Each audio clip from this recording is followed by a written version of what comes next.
What's going on, Birdland? Stephen Heckman here for the Final Strike podcast, brought to you by the Baltimore Battery, coming to you today after the Baltimore Orioles win their first series of the season, their opening series at Camden Yards. So it's their first home series as well against the Minnesota Twins, taking 2 of the 3 games. It was an interesting series to say the least. They did win on opening day. Tyler Rogers looked the part. Every bit of a number one starter that we needed him to be. 7 strong innings of scoreless baseball.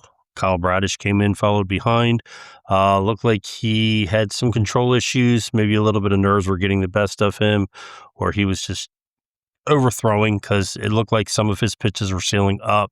Usually when a pitcher is actually overthrowing and trying to, just throw the ball in there instead of pitch the ball usually will sail up on you. I know that from personal experience. And then Shane Baz, who actually signed a 5-year, $68 million extension on opening day before he ever threw a pitch for the Baltimore Orioles in the regular season, actually looked pretty good today. Did have one bad inning, basically was started from a misplayed fly ball in center field. Unfortunately, Dylan Beavers did lose it in the sun. Clear as day, you could see he lost it in the sun. Called it before it even happened. And then followed that up. Baz hit a batter, and that pretty much opened the inning for the Twins. They had a 3-run double and then an RBI single and take a 4-0 lead. A lot of times teams will pretty much give up at that point, but this is a Baltimore Orioles team that has been known in the past to fight back from deficits, and that's what they did today. Tyler O'Neill, who has vowed to be better than last year and wants to be better than last year, opened the things up for the Baltimore Orioles with a 3-run home run, the first home run for an Orioles player this season. And that pretty much opened the gates for the Baltimore Orioles en route to an 8-6 victory. So definitely a good start to the year. Always great to win your first series, especially your first home series. Minnesota Twins are a scrappy team. The first 2 games were kind of as I expected. Low scoring affair against a team that has pretty decent pitching and is going to hit some home runs to basically win the game. The 2-1 victory was exactly what I expected. 4-1 loss. Pitching-wise, it was kind of what I expected. Offensive-wise, it wasn't what I expected from us. 16 strikeouts in that game is definitely reminiscent of last year. And anybody who knows me, I've talked about this over the last 3 years of doing this. Strikeouts are a big thing with me. I feel wasted opportunities. I feel strikeout is just giving away outs when you're a batter and you're striking out. And I know strikeouts are going to happen, but in today's game, strikeouts are almost like, people don't care about them as much as they should. I grew up in a time where, people like Tony Gwynn would walk more than strike out. It was, a shock if Tony Gwynn struck out more than 50 times in a season. Those are the types of ball players I grew up around. Wade Boggs, very seldom struck out more than 100 times in a year. So, seeing these numbers with batters striking out 150, 190, and 200 times in a season is just mind-blowing to me. And I know it's a different game. I know the game evolves, and I know things different. But when you don't even have pitchers pitching 200 innings anymore, and yet you have batters that are striking out 200 times, those things kind of might get mind-blowing. I mean, it's kind of scary. You don't have pitchers getting 300 strikeouts in a season anymore. So if pitchers aren't striking batters out as much, how come batters are striking out more? That's what's blowing my mind is batters are striking out more now with pitchers striking out less. And it blows my mind. I grew up in a time where, Nolan Ryan, who set the record for most strikeouts by a pitcher, and will probably never be broken. And, people took pride in the fact that they would not strike out as much in a season, or would get less than 100 strikeouts in a season.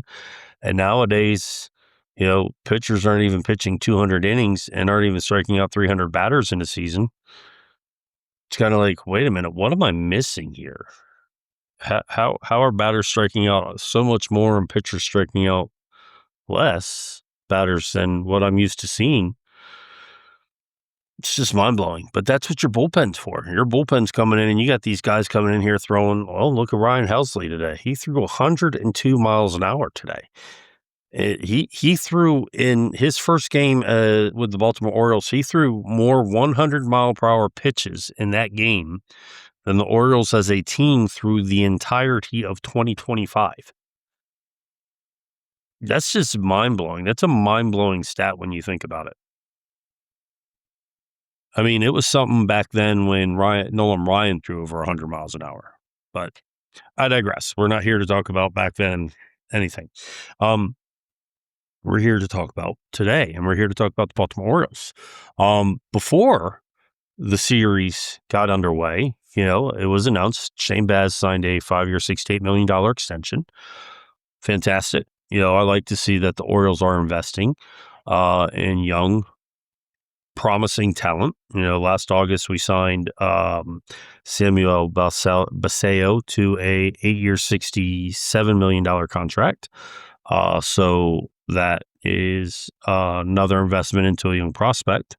And then over the winter, we signed Pete Alonso to a 5-year, $155 million contract. Now, the reason I bring up Pete Alonso is because between those three contracts, they are three of the sixth largest contracts in Oriole history, and they've all been signed since August of last season. Shows the Orioles have a penchant of actually willing to spend money now and an ownership group that is behind them. And an article was posted today that I wrote talking about how Baltimore is now becoming an area where players as well as new fans are going to want to visit and come to because of the upgrade in the facilities, the amenities, not only for the fans but the players, even the spring training facilities, the Dominican facilities that the Orioles have spent so much money improving. They have really invested in making Baltimore a area that players are wanting to come to, not only to play, but to be a part of something special. And in the press conference with Shane Baz, David Rubenstein said that, Mike Elias is the baseball guy. He knows baseball. They don't. And they would be willing to back Mike Elias on the financials as long as it makes sense for the team. So basically, it's kind of giving Mike Elias an open checkbook. How much of an open checkbook, we don't know. Now, rumor has come out since spring training this year that the Orioles apparently did offer Gunnar Henderson an extension last spring. Now, how much validity to that is or what was offered, we don't know. Apparently, that offer was not accepted. Now, Scott Boras is his agent, and anybody who knows Scott Boras knows that he is not a fan of his players signing extensions before they reach free agency. We do have Gunnar Henderson for another 3 seasons after this year, so wrapping him up is kind of crucial, but you kind of understand why Scott Boras, especially with a player of his talent, would want him to test the free agent market. And a lot of people are looking at this like, oh no, this is another Manny Machado situation. And, in the back of our heads, we have to look at it that way. The only difference is we don't have a cheapskate owner like we had with the Angeloses. Back then we knew there was no chance in hell we would sign Manny Machado. There is a possibility we sign Gunnar Henderson. My problem is I think it's going to take $600 million as a starting point to sign Gunnar Henderson. And the reason I say that is because Vladimir Guerrero got $500 million. Personally, I think Gunnar Henderson's better than Vladimir Guerrero. And I'm not saying that as a biasness because I'm a Baltimore Orioles fan. I'm saying that because I look at the overall picture. Vladimir Guerrero is a good talent. Do not get me wrong.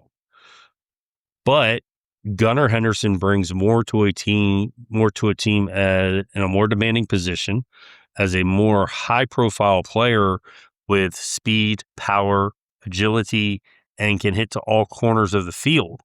And, he does not, even on a down season like he had last year, he still hit you 17 home runs, stole you 30 bases. He still hit 272, if I'm correct. I think it was 272 last year. Let's double check that real quick. I don't want to be mistaken here. He's off to a slow start this year. What did he hit last year? 2025. 274. I was off a little bit. But he still hit you 274, and that was with a shoulder injury, mind you. So he wasn't even fully healthy. Still hit you 17 home runs. He still had an OPS of 787, which was his lowest of his career. He had 788 in 2022, his first year of call-up. And then he had 814 and 893. So 787 with an injured shoulder. And he still was able to swipe you 30 bases. Okay. Mind you, he's swiped 10, 21, and 30 bases in his 3 full seasons. So the possibility of him being a 20-20 or a 30-30 man is there too. He can do what Bobby Witt Jr. does. And I don't think people realize how talented Gunnar Henderson is, that he is capable of doing that. And he only got caught 5 times. In the 63 steals that he's done in his career, he's only been caught 14 times. And Bobby Witt's fast. Don't get me wrong. I think Bobby Witt is a hell of a ball player, but I think people forget just how talented Gunnar Henderson truly is. And I think a lot of that is because Bobby Witt Jr. is so fast, they don't understand how fast Gunnar Henderson truly is. And I think that's why a contract north of $500 million easily is going to have to start about $600 million for Gunnar Henderson. You're probably going to be looking at 10 years minimum. If I wanted to lock up Gunnar Henderson right now, I would easily go to him and, I'd say 10 to 12 years at 600 to 650 million. Take it or leave it. And if they don't want to, that's fine. I'm still going to keep him. And I would probably, qualifying offer. And I'm hoping with this next collective bargaining agreement, depending how nasty things get there, that there is some type of language that's added to this.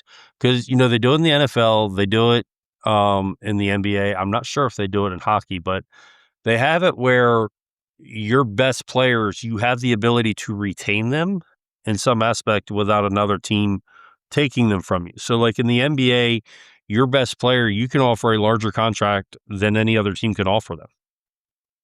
So like if your best player, will take Gunnar Henderson in the NBA. So if your best player, the best a team can offer them contract wise is like 4 years, 100 million. You have the ability to offer them 5 years at 150 million. That's just a scenario. It's basically how the concept works.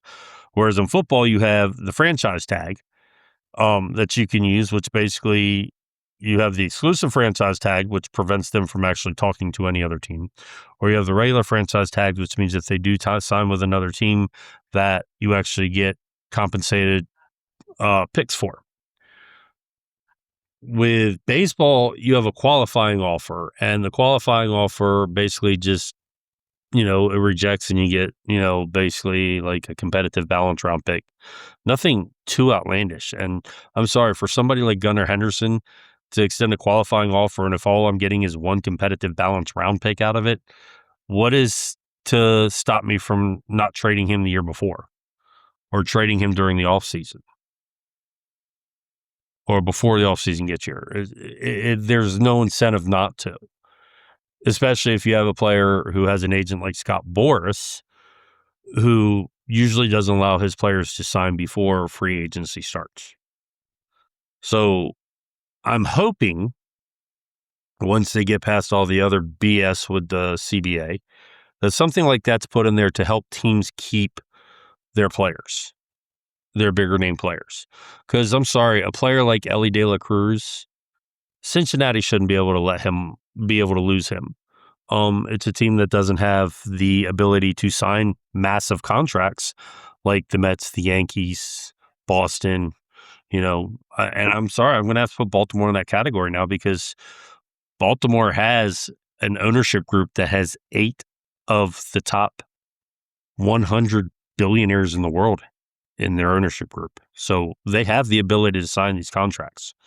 I know they're a smaller market team. They're a mid-market team, basically, but they still have the ability to do it. And pretty much any team does. It's whether the team owner wants to spend that type of money and is willing to take a loss. Any ownership group is going to take a loss in any sports revenue team they do.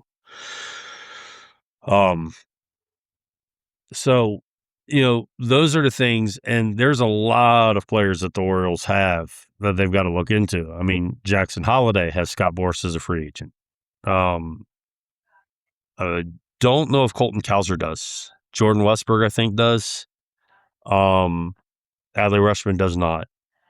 I honestly would still keep Adley Rutschman, too. I know a lot of people don't think we should, but as James McCann proved a couple of years ago with Adley Rutschman, having 2 good catchers on your team is very important. And I'm sorry, I think Samuel Basallo offensively will help Adley Rutschman, just like Adley Rutschman defensively will help Samuel Basallo. So I think having 2 good quality catchers on the team is a very strong thing. And if we can have Samuel Basallo and Adley Rutschman coexist together, it's just going to benefit us. It's going to benefit our pitching staff. And I honestly, right now, I think is the perfect time to extend an offer to Adley Rutschman. We can get him probably 4 years, something like $125 million, maybe even $100 million. And I think he'd take it. I really do. But then you got people like Dylan Beavers coming. You've got Trevor Rogers, who's a free agent at the end of this year. Kyle Bradish is a free agent after 2027.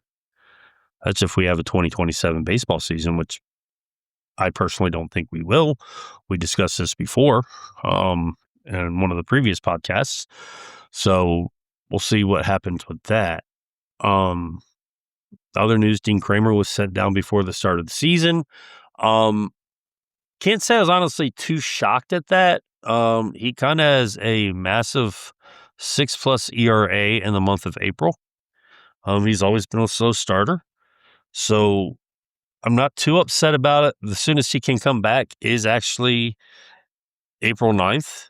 I don't foresee it being too big of a deal. I do think maybe we do get into a little bit of a 6-man rotation thing going forward for a little bit, just to help Kyle Bradish, Shane Baz, and maybe even Zach Eflin, just because you have Kyle Bradish, who's coming off the Tommy John surgery. He only pitched like 39 innings last year when he came back. You have Shane Baz. He's in the 2nd season off a Tommy John surgery. And then you have Zach Eflin, who is coming off a back surgery that caused him to miss the second half of last year. So you have 3 pitchers who, that extra rest might actually benefit them going forward and actually help us down this line later on in the season when we start getting into those tighter postseason races. So if we do go to a 6-man rotation, I can honestly say it would not be a bad thing. It would take an extra player out of our bullpen, but at the same time, it also would give you the ability that you could use one of those pitchers on longer rest in a pinch as a couple inning replacement in the bullpen.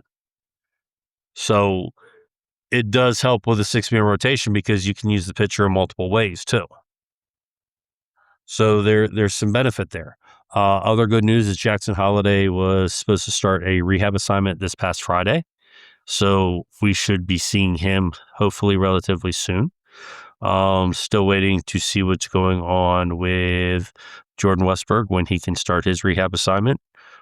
Getting him and Holliday back, I think, will be big for the team. Although so far, Jeremiah Jackson just won't stop hitting. The kid just keeps hitting. Every time you put him up there, he hits. And Blaze Alexander has been filling in serviceably well. So, there's going to be some tough decisions that are going to have to be made at that point. Leody Taveras might be the odd man out there, and that's because Jeremiah Jackson can actually play the outfield. When Jordan Westberg comes back, that's when we're going to start to get into a bigger pinch on who goes there. And unfortunately, at that time, it'll probably be Jeremiah Jackson, as much as I love the kid. But a healthy Jordan Westberg is very crucial to our team and very important to our team in many, many ways. So I can see how that would benefit us. I can honestly say the biggest thing I've seen and takeaways that I will say from the first series, if I had to knock one big thing, we had a total of 29 strikeouts across the 3 games. So you're talking about almost 9 strikeouts per game. We had 5 walks today. Let's see. How many walks did we have yesterday? I don't think it was as much as I hope. We had 6 walks yesterday, so that's 11 walks. And then in the first game, we had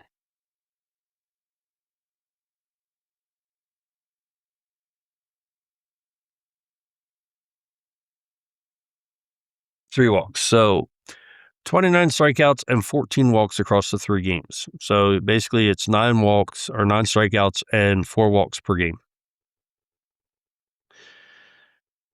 The walks, I'm not too upset about. I'll take 4 walks a game anytime. That's just extra base runners. You're giving, extra opportunities there. The strikeouts, you're taking away opportunities. When you talk about this is an interesting way that I see this, okay? 9 strikeouts a game is basically taking away a third of your game, okay? That you're not even going to do anything off of home plate. So that leaves 6 innings that you're basically hoping that you can score. And people are like, what do you mean by that? Okay, so you get 3 batters per inning. If all 3 batters strike out, they're gone. Okay, that inning's trash. So if you have 3 innings where all 3 batters strike out each time, that only leaves 6 innings where you're actually getting opportunities to get on base. All right. It's a little thing that I worked out a few years ago that shows basically how often an offense has to score. When you're striking out 9 times a game, you're only giving yourself 6 innings, which is basically 18 times a game to score because you get 3 outs in an inning. So you're taking 27 outs, taking 9 batters away because they're striking out. Leaves you 18 opportunities to score in a game. Compare that to what the other team is striking out, and you can see the difference in who has the edge in scoring versus who doesn't. And it basically can come out to show you how a team wins and loses a game. It's an interesting way to determine a scoring system and who basically has the edge in a series. It's not as complicated as it sounds because you basically can you go to the season stats of a team, you look at how many strikeouts they have on the year, basically divide that by 3, and you can see how many innings that basically covers. And then you do the same thing to the other team. And you can see basically how many outs you're eliminating or how many innings you're eliminating yourself per game to score. And then when you take walks, so 4 walks basically gives you an inning and a third extra to score.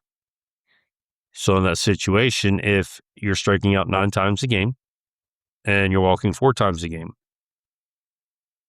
so that leaves you 6 innings to score, but you take the 4 walks. That leaves you 7 1/3 innings to score because your 4 walks, that's 3 walks, is 3 outs back, and then the 1 out. And that shows how efficient your offense can be. It's just a little thing I figured out a few years ago. And most of the time when you actually do it, the team that strikes out less and walks more is the team who 9 times out of 10 is the victor. And I developed this system back in 2021 with the Orioles when they were in the process of losing their games, 100 games. Because I wanted to see what the likelihood of them having an opportunity to win a game was or win a series was. And it pretty much stuck true for most of the season. the more they struck out, the less opportunity they had to win, and was one of the main reasons that they lost as much as they did. That's why I'm a big component, and you'll hear me complain as much as I do about a team striking out as much as they do, or a team not capitalizing as much as they do when they get players on base. It drove me crazy yesterday that the Orioles, in the first 6 innings of a game, had 10 runners on base and did not score.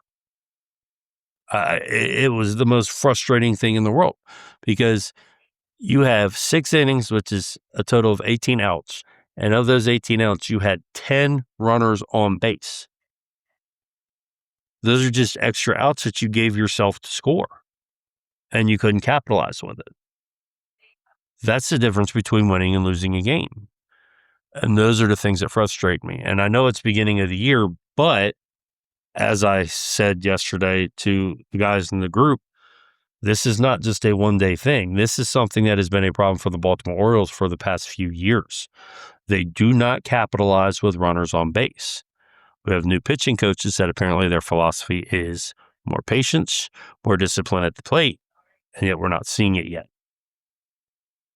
So still early in the season, we'll see what happens going forward. We won our first series, so I'm not going to bitch too much. It's still the first series of the season, so I can't complain too much, but I can nitpick, and I can win. But we'll see what happens next. We're going to welcome the Texas Rangers to town, which means we're going to see Chris Bassett make his Orioles debut. We're going to see Zach Eflin make his return to the Orioles, healthier than last time. And we'll see what happens. Hopefully it's a good series. We have, I think it's a 3-game series. Monday, Tuesday, Wednesday. Yeah, because we're off Thursday before we go away to Pittsburgh, if I'm correct. Yep. It's 3 home against Texas. We're off Thursday. Then we go away to Pittsburgh and then Chicago White Sox before we're off again and return home against San Francisco and Arizona. See if we have projected pitching matchups to start. So the first game is going to be Jack Leiter against Chris Bassett. Second game is projected to be, they haven't named a pitcher for Texas, against Zach Eflin. And then the third game is going to be determined against Trevor Rogers. So we already know who's pitching for us. Texas has only announced 1 game. So we'll see what happens. Hopefully the Orioles continue their success off of the first series and can take another series, especially against Texas. I know Texas frustrates us, especially since last time we saw Texas was in the playoffs. Well, I think the bat was last season, but before that, we saw them in the playoffs, and they knocked us out. So we still have some chips on our shoulders about that. But we'll see what happens. So I want to wish everybody a happy Palm Sunday. I do want to wish everybody a safe and wonderful Easter. We will not be putting out a podcast next week, but please tune in the following weekend, because we will be having a podcast and we will be having a special guest appear. You'll have to tune in to find out who it is, but I will tell you it is going to be a wonderful opportunity, wonderful time with a great person from a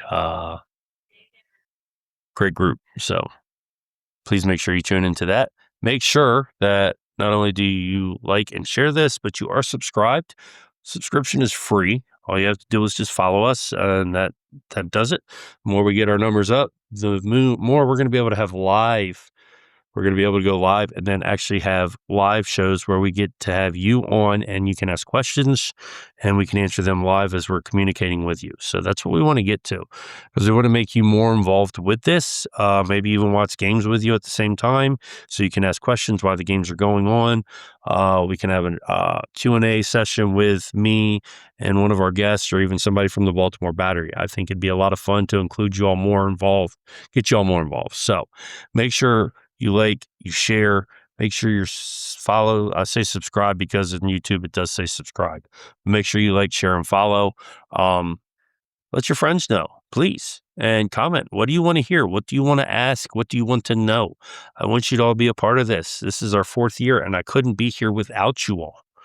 You're a big part of our success. You're a big part of why we're continuing to do this and able to do this, and I want to thank you very much for that.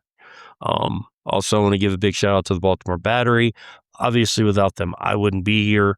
Don't forget to head over to the BaltimoreBattery.com and check out the wonderful amount of articles that we have out right now. There's a ton of wonderful stuff. Jared has actually been putting out a ton of stuff lately. Zach's got a bunch going out. Justin's got some things out. RJ just went through the AL East and did a preview of team by team. I've got a few things out as well. So we're constantly pumping new things out on a regular basis. Don't forget the BaltimoreBattery.com and make sure you're following us on X, formerly Twitter, and TikTok at the Be More Battery. Don't forget to follow me on X, TikTok, Instagram, and YouTube at SRJ Heckman. You can also find The Final Strike on X at The Final Strike _. I want to give a big shout out to our sponsor, Advanced Mobility Solution, formerly Scooters for Rent. If you are in the Maryland, Delaware, Eastern Shore area and you are looking for mobility products, from handicap mobility scooters to manual Beats electric wheelchairs, or even lift recliners, don't forget to give them a call. Tell them Steven from The Final Strike sent you at 302-280-6203. And last but not least, I want to give a big shout out and thank you to you all. Like I said, without you all, we wouldn't be here. So I thank you for all your love, all your support. And Birdland, until next time, please make sure to keep the beer cold. Make sure to remember we fly different, and peace out. We'll catch you on the other side.